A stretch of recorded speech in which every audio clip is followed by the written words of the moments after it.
nañ gën a defaruwaat moo gën quoi te xool bu baax. waaw gis nañ ay nit yuy génn ci réseau yi di wax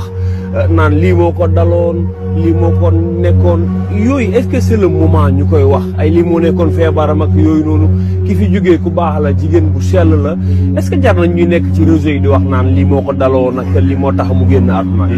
non xam nga Sénégal moom benn njuuma la am di ñu jommal te newul ci biir réew mi mooy Adamo yaa ngi dégg benn njuuma lañ am ñun benn njuuma xam nga ñenn ñi kenn du leen indi ci ñenn ñi xoola li gën a jaadu te gën a kii xam nga tey dafa xoola li ma gën a jaaxal dafa génn def vidéo wax musiba bi muy defaat beneen vidéo bi taxul mu effacé bi njëkk bi dafa am ñoo xam ni xoola nit ku yiw du leen jël di leen dugal ci boppam parce que tey ma wax la benn affaire moom dafa waroon defaruwaat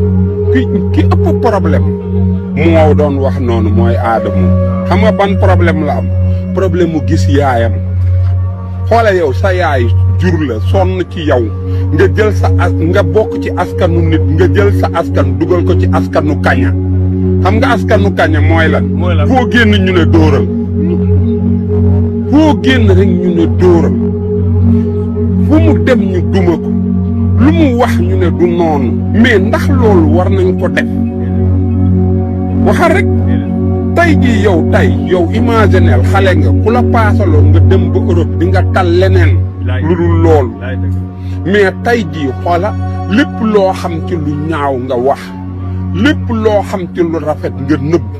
di lëyi am ñu nekk ci internet bi